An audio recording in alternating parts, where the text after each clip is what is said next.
Assalamualaikum warahmatullahi wabarakatuh kepada tuan dan puan, rakan-rakan yang saya hormati sekalian. Tidak kira tuan dan puan sama ada yang menonton video ini di platform Facebook ataupun yang menontonnya di channel YouTube nanti. Saya ucapkan terima kasih. Assalamualaikum, selamat pagi, selamat datang semua. Baik, hari ini Alhamdulillah hari Selasa 2 Februari 2021. Alhamdulillah kita melangkah satu lagi hari.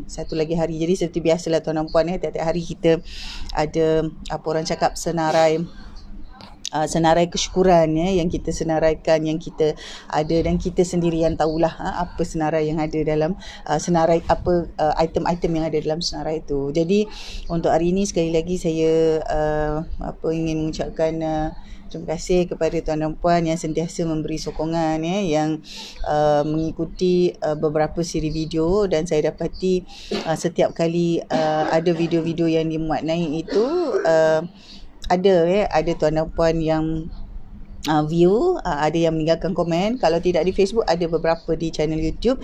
Dan sekali lagi saya mengucapkan terima kasih kerana dengan itu saya tahu kandungan yang macam mana ataupun perbincangan dengan tajuk yang bagaimana yang memberi manfaat lebih banyak kepada audiens yang ada. Jadi untuk itu tuan dan puan, sekali lagi saya ucapkan terima kasih. Alhamdulillah.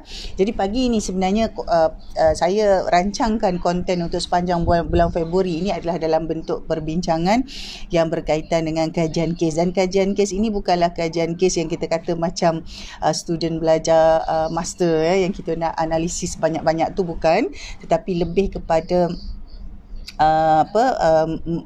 membawa ke depan beberapa senario yang sebenar yang memang ada kat luar sana. Jadi saya bawakan supaya tuan dan puan dapat menjadikannya sebagai satu rujukan. Jadi hari ini saya bawakan satu senario. Ini juga kisah benar tuan dan puan, ini kisah benar, tetapi cara penerangan saya serta analogi yang saya gunakan itu saya ada sedikit pertukaran supaya tidak tidak mendedahkan mana-mana pihak. Jadi kali ini saya bawa satu senario di mana ini senario di mana sepasang suami isteri yang dua-dua bekerja di institusi kerajaan, bekerja di institusi kerajaan dan merancang untuk memulakan sebuah perniagaan,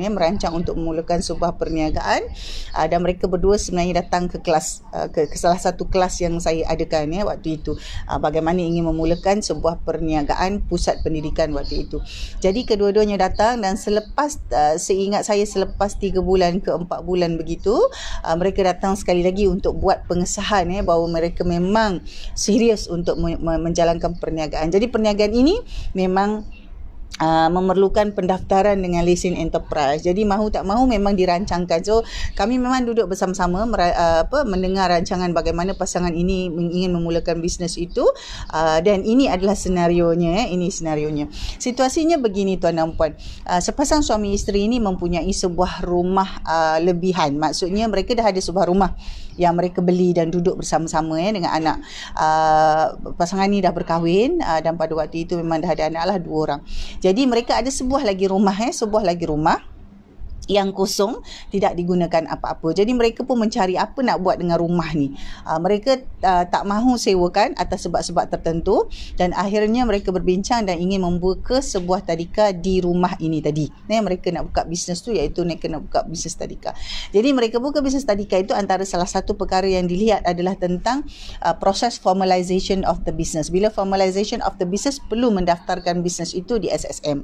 Jadi salah satu peruntukan untuk mendapatkan lesen itu mesti ada nama dalam lesen enterprise. Jadi saya pun perbincangan itu pun bermula tentang bagaimana caranya, kerana dua-dua pemilik ataupun orang kata yang nak memulakan bisnes ini sebenarnya sedang bekerja dan menjadi staf di salah satu institusi kerajaan lah, jadi staf kerja dengan kerajaan. Jadi pada waktu itu antara yang mereka lakukan adalah mereka dah bersemak kepada majikan masing-masing dan tak dapat kebenaran, memang tak boleh untuk menjalankan perniagaan ada nama di SSM. Jadi apa yang berlaku tuan dan puan Jadi apa yang berlaku, saya maksudnya perbincangan itu sehinggalah kepada option, kepada satu pilihan untuk pasangan ini mencari satu nama, maksudnya mencari satu individu lain yang boleh menjadi proksi untuk perniagaan yang mereka nak jalankan itu tadi. Jadi mencari seorang proksi. Jadi mereka dah uruskan semua, maka mereka pun bersetuju untuk membawa masuk, menamakan abang mereka untuk dimasukkan dalam nama dalam lesen enterprise itu. Jadi ada beberapa perkara itu step yang seterusnya. Step yang seterusnya itulah dibincangkan tentang apakah perjanjian ataupun persetujuan dengan abang ni tadi. Jadi daripada situ kita bincangkan lagi, dan daripada situ saya mereka memohon juga bantuan supaya ada satu perjanjian proksi. Maksudnya perjanjian proksi menggunakan nama abang itu dalam lesen enterprise dengan beberapa syarat-syarat. Jadi saya pada senario itu sebenarnya memang kita highlightkan, maksudnya kita soal apakah persediaan sebagai pemilik apabila gunakan nama abang sebagai proksi, apakah item-item yang dah dijanjikan ataupun apakah persetujuannya. Jadi antaranya sanggupkah, contoh satu, sanggupkah abang tu tadi pergi ke SSM dan buat pendaftaran. Pertama. Kedua, untuk membuka akaun bank, apakah sanggup abang tu pergi ke bank untuk membuka akaun. Ketiga, implikasi kepada adanya nama dalam SSM dan ada nama membuka akaun dalam SSM itu ada implikasi kepada abang. Jadi ada perkara-perkara yang saya soal, contoh abang itu bekerja ke atau tak bekerja.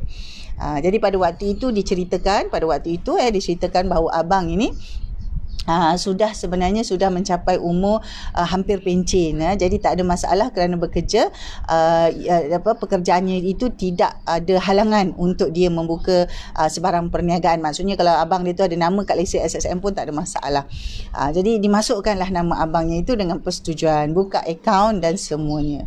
Jadi perjalanan itu sebenarnya, perjalanan bisnes tu satu hal lah, pasangan ini belajarlah bagaimana nak mengurus, bagaimana nak buat, itu semua satu hal. Tetapi pengurusan dengan bisnes lesen enterprise itu adalah satu bahagian. Jadi Alhamdulillah dari pasangan suami isteri ini bersetuju supaya isterinya yang mengendalikan sepenuhnya, maksudnya mempunyai kuasa penuh kepada pengurusan perniagaan yang mereka dah decide tadi itulah, nak buka sebuah tadika di sebuah rumah yang memang rumah tu sebenarnya rumah tambahan untuk mereka. Dah ada satu rumah, jadi ada satu rumah kosong. Jadi bersetuju nak buka tadika. Jadi persetujuannya memang isterinya yang akan menguruskan sepenuhnya, tetapi dengan menggunakan lesen enterprise atas nama abang. Atas nama abang, dan abang bersetuju. Maksudnya abang sanggup pergi SSM, ikutlah isi borang, bawa IC semua, daftarkan. Kemudian pergi bank, isi borang, kemudian ikutlah proses bank apa nak buat, dia pergi. Jadi perkara-perkara administration lain isteri ni tadi yang lakukan, pasangan isteri ni tadi yang lakukan. Jadi sepanjang tempoh itu, selepas 3 tahun tuan-tuan, selepas 3 tahun Selepas 3 tahun ditakdirkan abang yang namanya dalam lesen enterprise itu mempunyai situasi lah, maksudnya dah bekerja, kemudian kan umurnya tadi dah hampir pencen, kemudian dah pencen. Jadi apabila waktu itu abangnya mula mencari mendapatkan bantuan untuk keluarganya sendiri. Jadi bila nama ada kat SSM, ada banyak query dan dia dapati dia tak boleh nak dapat bantuan sebab nama ada SSM. Jadi dia berjumpa semula dengan adiknya dan cakap dia nak keluar. Dia tak boleh dah ada nama dalam lesen enterprise yang menyebabkan dia sebagai pensioner. Maksudnya pencen dalam syarikat yang dia bekerja sebelum ni, dia tak dapat banyak manfaat. Jadi pemilik bisnes ini tadi buat keputusan lagi sekali. Okey, dia masih tak boleh ada nama dalam bisnes lesen enterprise. Maka dia pun mencari seorang lagi. Maka dia jumpa kakaknya pula. Ini abang tadi kan. Jadi jumpa kakaknya pula dan kakak sanggup dan bersetuju untuk jadi proksi dalam lesen enterprise. Jadi bersetuju, maka kakak dan abang tadi sama-sama pergilah ke SSM buat penukaran nama dan semua proses itu semua ditanggung oleh bisnes lah, ditanggung oleh bisnes.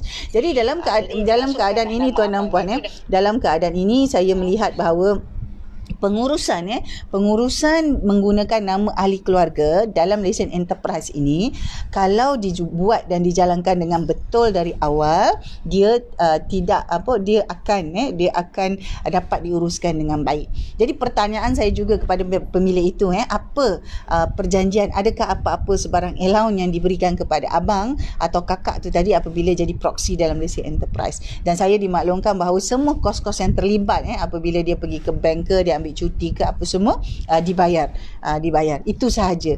Kerana perniagaan tadika yang mereka jalankan itu adalah dalam skala yang kecil, dan mereka tidak mensasarkan untuk buat untung banyak. Memang dia tak sasarkan untuk buat untung banyak, tapi dia memang buat untung, tapi dia tak mensasarkan untuk untung banyak.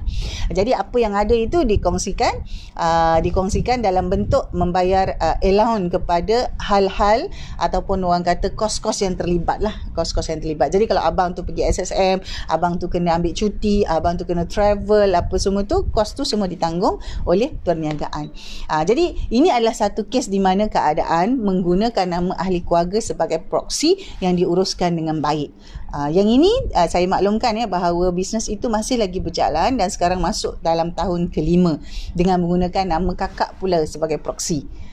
Jadi tuan dan puan, mengurus bisnes dengan lesen enterprise ini, katalah kalau nama kita tak boleh ada dalam SSM, kita boleh guna satu pendekatan iaitu melantik proxy.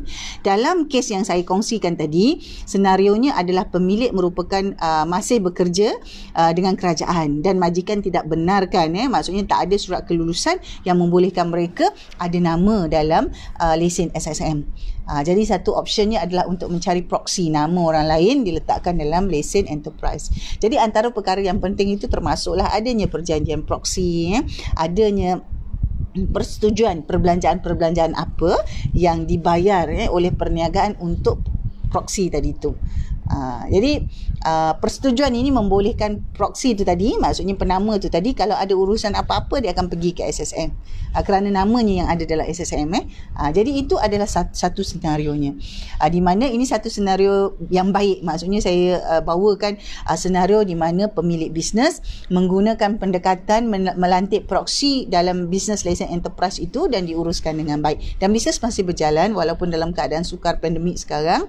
Bisnes masih berjalan, buka macam biasa untuk survive sahaja. Jadi ini satu senario.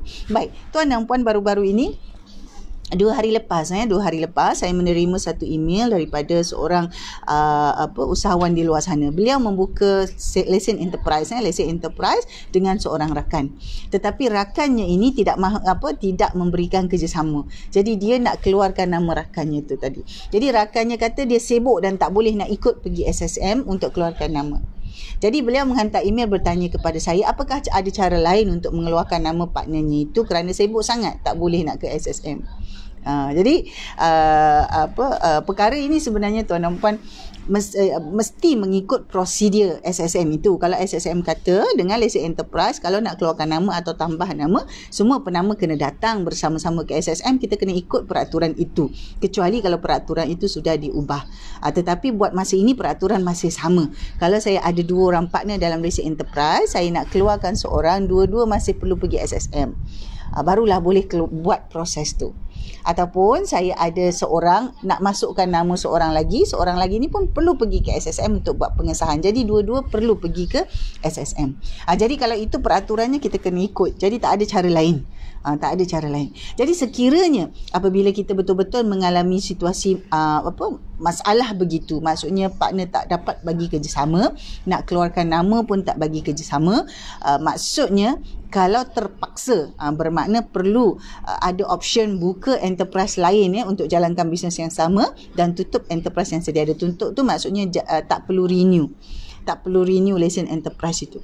Itu hanyalah orang kata option yang terakhir. Jadi apabila kita mengurus bisnes lesen enterprise ini, terutama dengan keluarga, kita mesti betul-betul mulakan dengan cara yang betul tu tadi.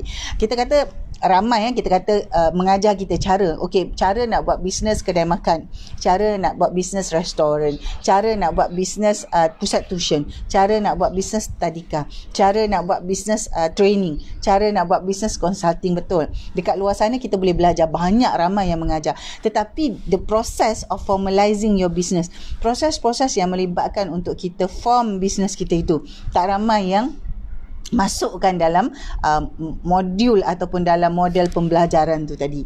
Jadi kepada rakan-rakan sekiranya tuan dan puan masuk kepada mana-mana kelas yang begitu, cari yang ada sekali masukkan macam mana model, what is the model to formalize the business. Macam mana kita nak pastikan bisnes kita itu being formed right, correctly. Macam mana kita nak buat supaya bisnes kita itu dibina atau dibentuk daripada awal dengan betul. Macam senario yang saya bawa tu tadi, yang dengan lesen enterprise ini, formationnya dari awal dia dah betul. Maksudnya dia dah tahu kenapa dia kena cari proxy. Kerana ada limitation, dia bekerja dengan kerajaan. Jadi dia cari proxy. Jadi kena cari siapakah orang yang betul boleh. Jadi dia cari ahli keluarga. Kerana dalam keluarga dia, keluarganya besar. Jadi dia boleh cari ahli keluarga. Dan ahli keluarga ini mesti orang yang betul-betul faham tujuan kenapa dia nak buat dan kenapa namanya diperlukan sebagai proxy. Buat perjanjian. Berikan apa yang sepatutnya, walaupun kita tak bagi dia milikan, kita tak bagi dia profit, tetapi beri apa yang sepatutnya wajar kepada penama kerana dia memberikan namanya digunakan. Dan apabila penama ataupun orang kata proxy yang kita lantik itu nak tarik diri, perlu bersedia untuk cari pengganti dan buat prosesnya.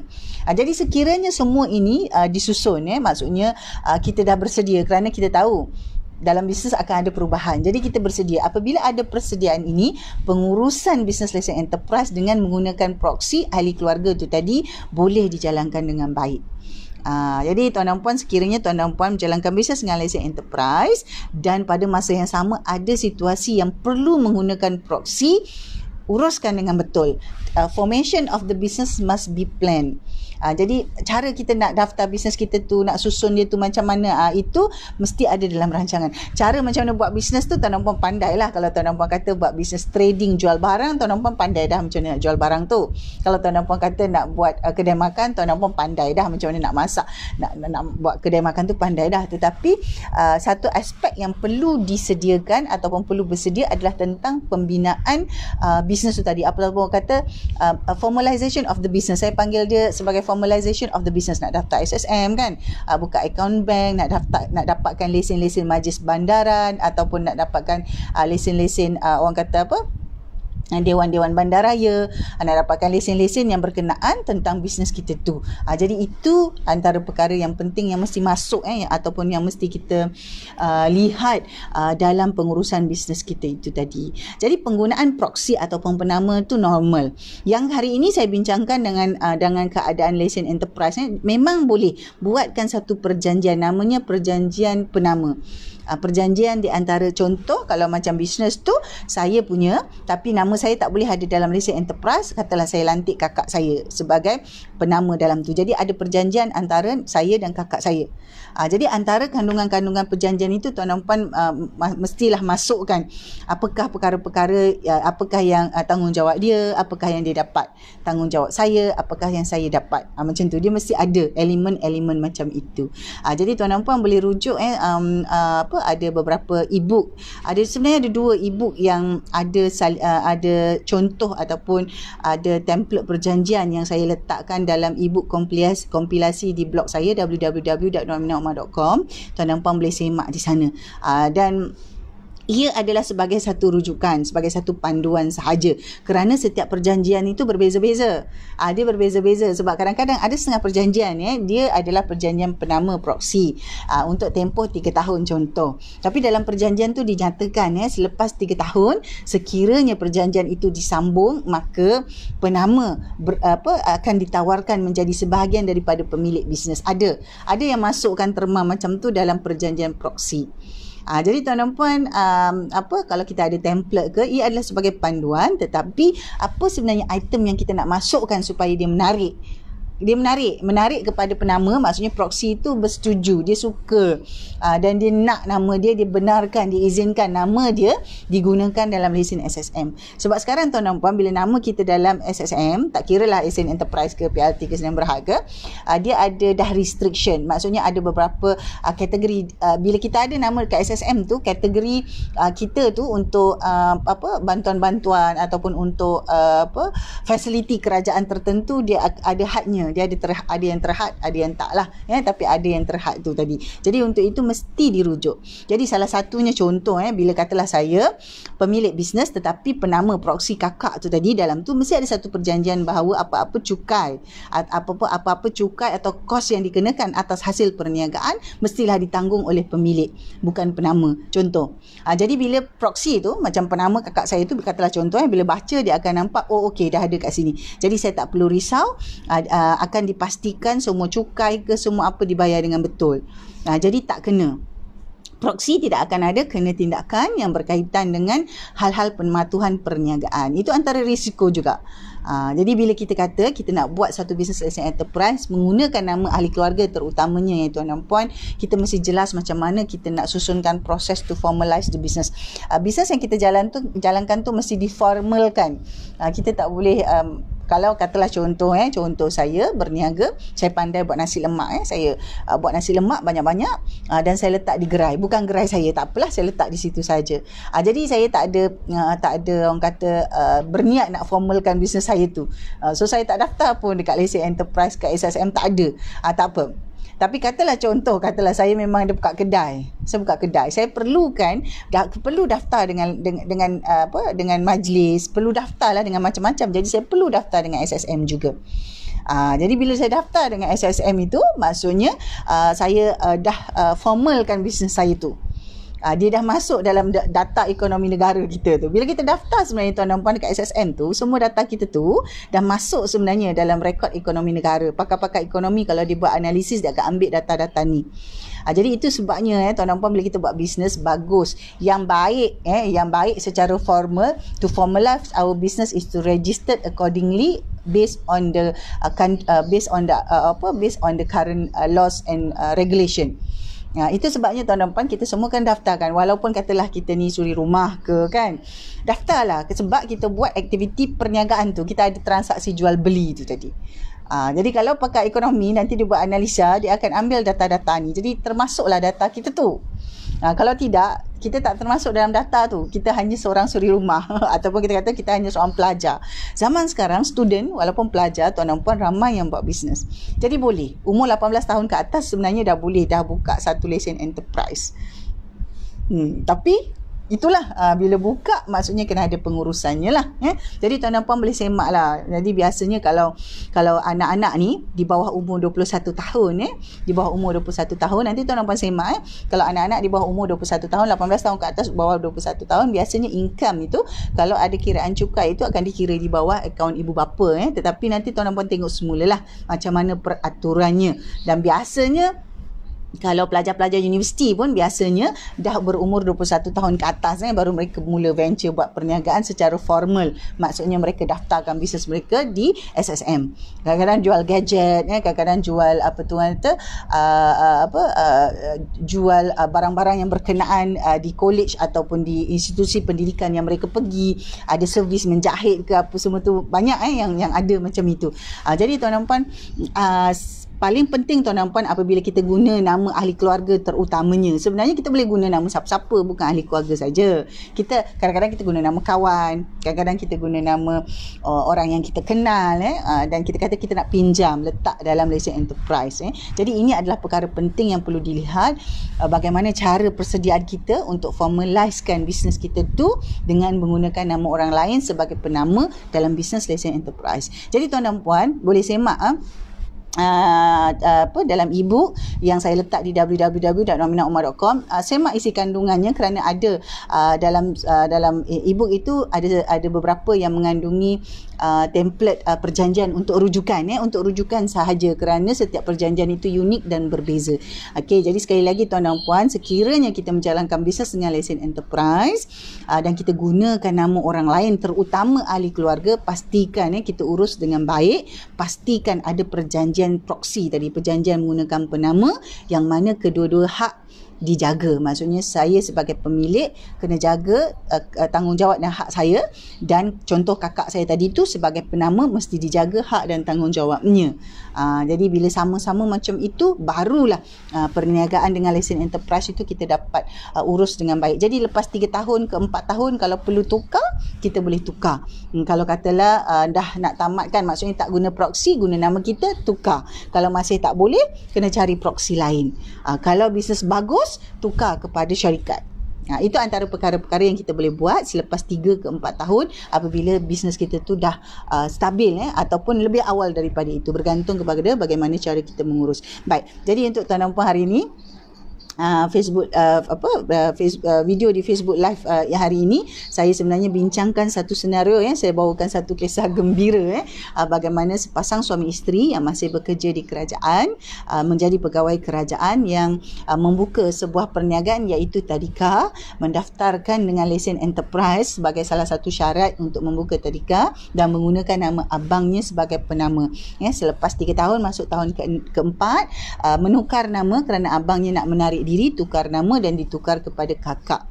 Dengar macam mudah, tetapi sebenarnya proses ini mengambil banyak langkah-langkah dan mengambil dan perlukan determination dan komitmen daripada pemilik itu tadi yang masih bekerja pada masa yang sama membuka perniagaan. Jadi untuk itu tuan dan puan, perkara penting adalah untuk kita bersedia. Pastikan kita berniaga secara rasmi, maksudnya formalize our business quickly. Kita formalkan kita punya bisnes tu, daftarkan di SSM. Tak kira lah kalau enterprise keperluannya, daftar enterprise. Dalam kes ini yang saya kongsi ni enterprise, supaya perkara-perkara lain di masa hadapan dapat diurus dengan baik. Jadi untuk itu tuan dan puan, saya ucapkan terima kasih. Sekiranya tuan dan puan menonton video ini di channel YouTube ataupun di Facebook page, saya ucapkan terima kasih. Jadi kita jumpa lagi. Doakan yang baik-baik untuk semua supaya keadaan kita semakin baik dari masa ke semasa, dan kita sama-sama saling menyokong antara satu dengan lain. Jadi untuk itu tuan dan puan, jumpa lagi insya-Allah dalam video akan datang.